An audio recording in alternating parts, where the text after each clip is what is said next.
Jim, I want to talk to you about the Fed, but I saw something in your wheelhouse on the IMF hit the wires earlier today, and so I wanted to pick your brain on that. Apparently, the IMF is saying that Russia is right about the $3 billion Ukraine loan, that the $3 billion that Russia lent Ukraine in 2013 was indeed an intergovernmental loan and not a private one, as Ukraine has been saying.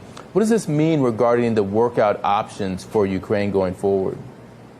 Well, it obviously gives Russia a seat at the table, which I think is important, and they should. I mean, they're the regional player there.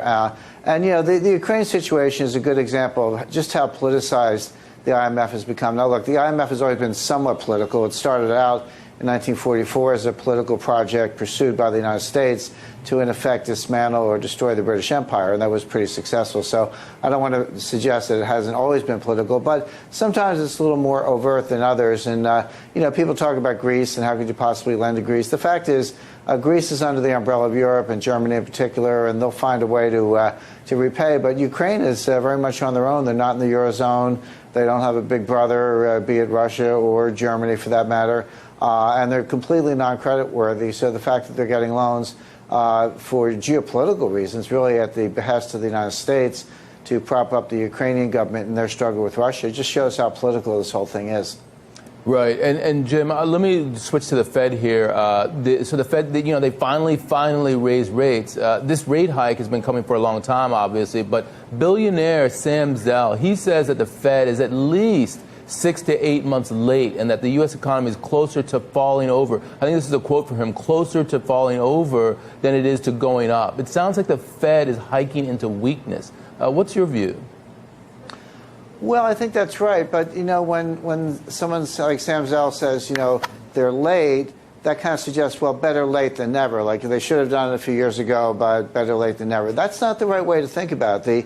Because that's kind of linear. The fact is the economy goes through business cycles and credit cycles. Now, I gave an interview on another network in August 2009, and the host said to me, what should the Fed do? This is August 2009. I said they should raise 25 basis points, you know, very small raise.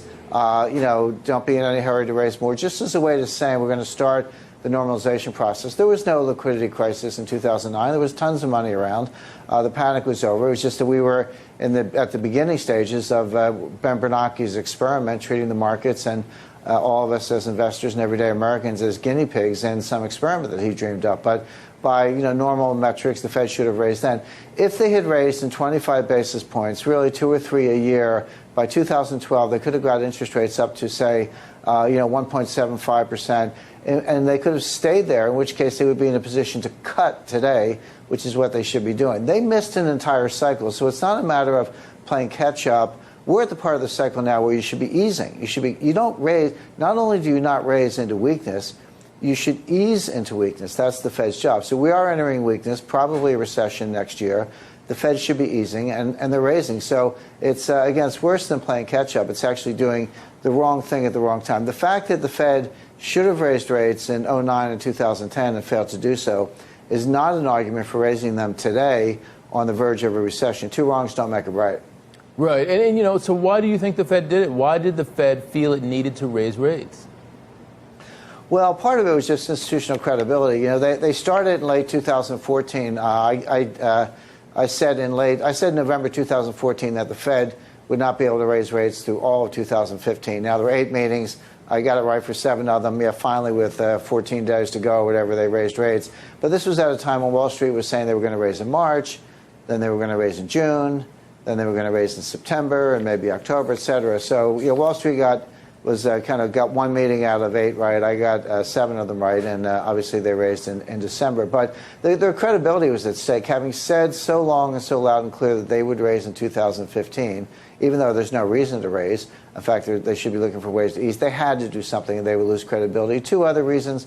One is they might be trying to deflate some bubbles. The problem there, it's another Fed blunder, because it's not like letting air out of the balloon. That's one of the metaphors that's used, but it's more like popping a balloon with a pin. It doesn't pop gradually, it pops all at once. So they're in danger of doing that. If they're trying to deflate asset bubbles, they may actually pop them and cause another financial collapse.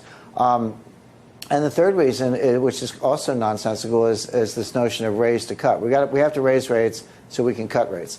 Well, if that's your feeling, why don't you just leave them alone? At least you'll start out in the right place. You know, and Larry Summers has made the point that typically going into a recession, which we probably are, it takes 300 basis points of cuts to get us out of the recession.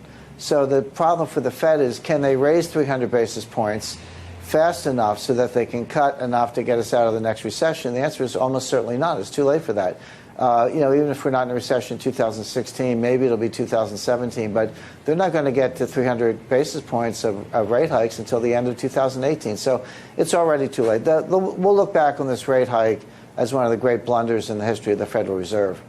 Interesting. I like the fact that you say that. And apparently the focus actually has now been on the pace of rate hikes and what you were talking about. And the Fed has been saying that it's going to do 100 basis points or a full percentage point in 2016 and then another in 2017. Do you buy that?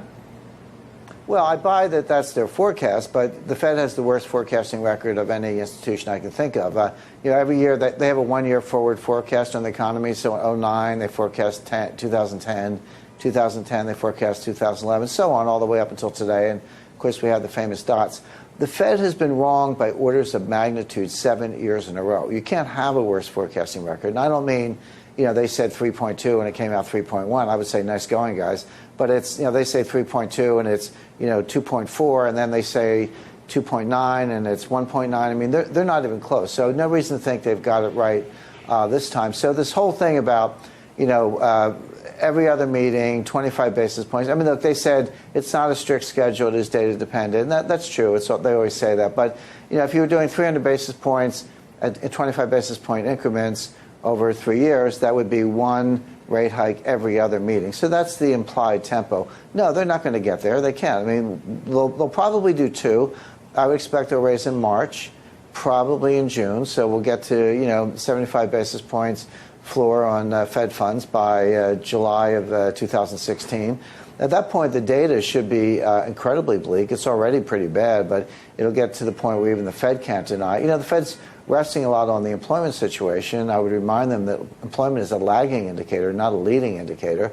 The leading indicators are all pointing down. So, you know, on top of which you have another conundrum, which is raising rates makes the dollar stronger, which is deflationary, but the Fed says they want inflation. So how do you get inflation with a deflationary policy? Well, you can't. I mean, so much of this makes no sense. But I do expect them to raise rates 2 more times because they're not looking at real-world data. They're looking at models. The models are obsolete. The models are flawed. The models keep telling them, you know, growth is getting back to normal. Inflation's right around the corner. Time to raise rates. But, you know, Janet Yellen, look, she spent her whole career either at Berkeley, the White House, or the Federal Reserve. She has no real-world experience whatsoever. She's model-based. The models are obsolete. So it's not surprising they get the policy wrong. You know, Jim, let me ask you about the Fed's bloated balance sheet. I mean, Danielle DiMartino, she told me just the other day that the key here wasn't the 25 basis points move that we just saw and some of the subsequent moves. It's the fact that the Fed will continue to reinvest maturing bond money into new bonds, meaning that the balance sheet will stay large. And actually, the New York Fed's Dudley says that he expects this to remain true until we hit the Fed funds rate of, say, 1 to 1.5%.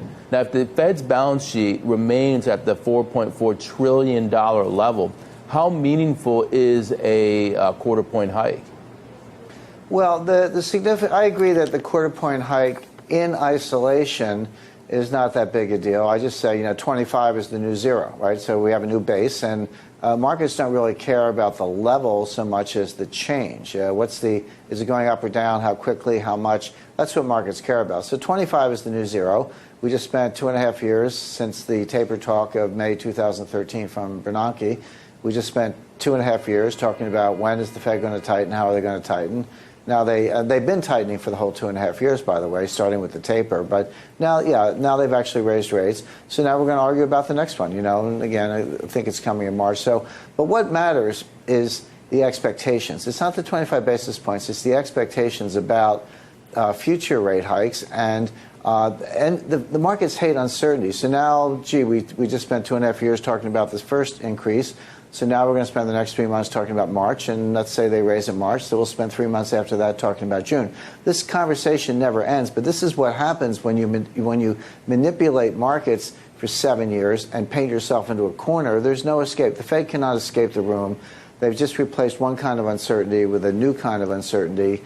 The debate is going to continue. And as far as the $4 trillion is concerned, I think Danielle is correct.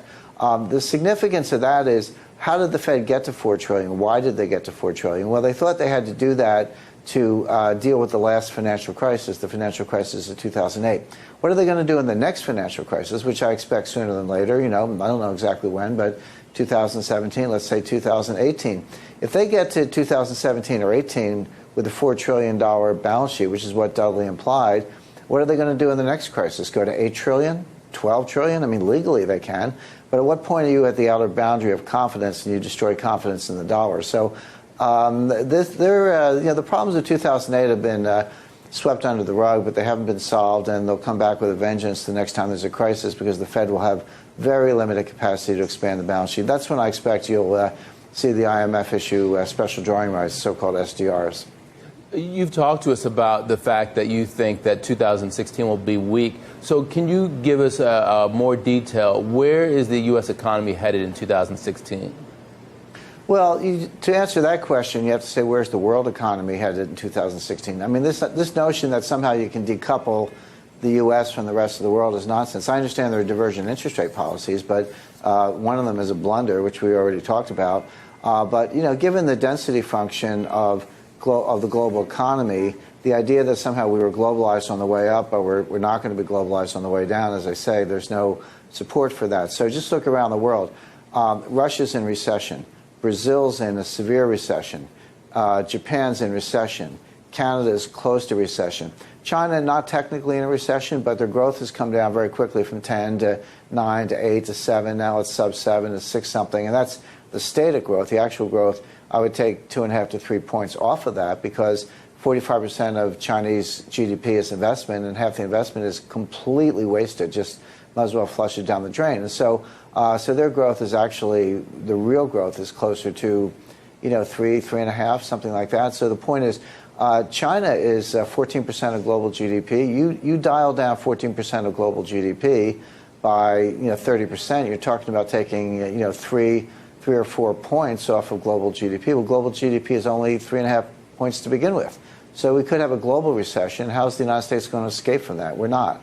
And again, I know what Yellen's models say, but you look at world trade, where people are focused on trade deficits and trade surpluses and the extent to which that helps or hurts GDP. Forget about the deficits and surpluses. Look at the absolute value of imports and exports. They're going down. That's one of the scariest things you can think of in international economics, when world trade is contracting. It's exactly what happened in the Great Depression.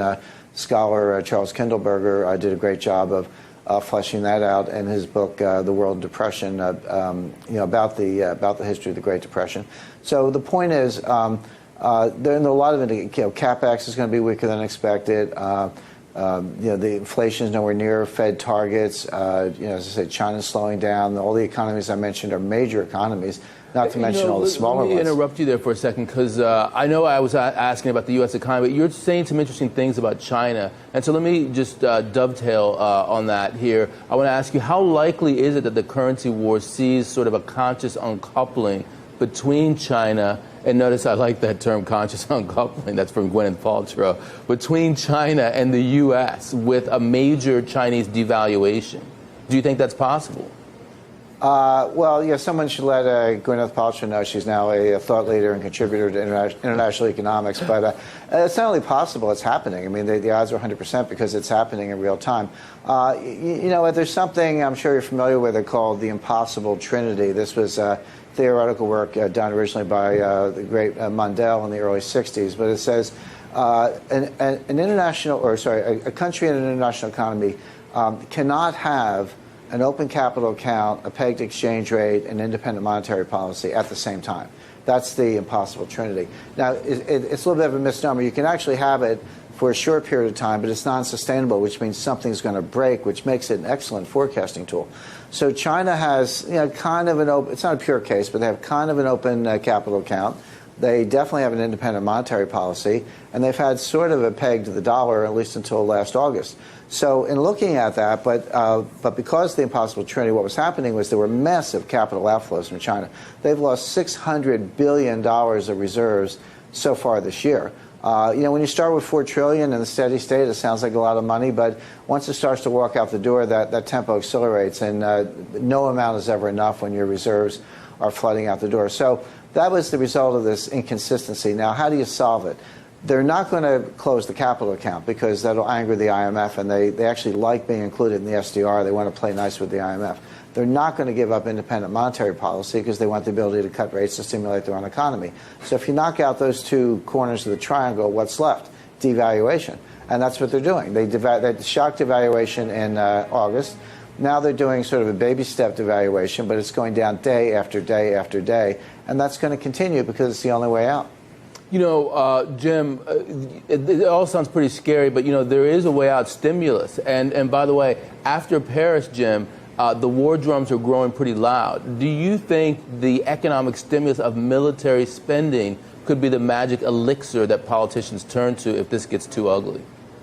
Well, it's not just military spending. I think what you're talking about, Ed, is this is what helicopter money is. A lot of people don't understand the difference between QE and helicopter money because it all involves, sort of Fed printing. But the difference is in QE, the Fed prints the money and they give it to the banks. But then the banks don't do anything with it. They just give it back to the Fed in terms of excess reserves. That money does not get lent, does not get borrowed, it does not get spent. So it doesn't do any good. And the research is starting to indicate that QE is not very effective. Helicopter money is different. This involves the combination of fiscal policy and monetary policy. So what happens is, first, the fiscal authority, in our case the Congress and the White House, would agree to spend a lot more money. That would increase the deficit. The Treasury would borrow money to cover the deficit, and then the Fed would buy the Treasury bonds. So it's still Fed printing at the end of the day, but it's printing that doesn't sit in the banks. It goes into spending. The spending would be on favored interest. Now, we saw an example of this just yesterday with this budget deal that Paul Ryan ironed out with the White House and the congressional leadership, and he is part of the congressional leadership. But the point is, I don't think it's any coincidence, by the way, that the Fed raised rates on the same time that the Congress busted the spending caps and announced a kind of a Christmas tree spending bill with all kinds of favored interest in it.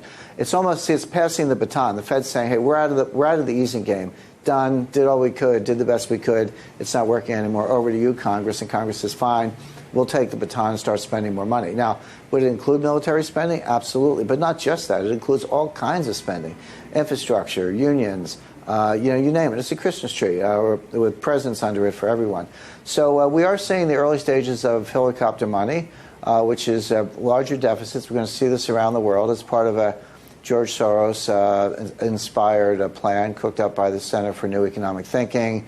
The Stalking Horse is Adair Turner's book, Between Debt and the Devil, and you're going to see a lot more of it.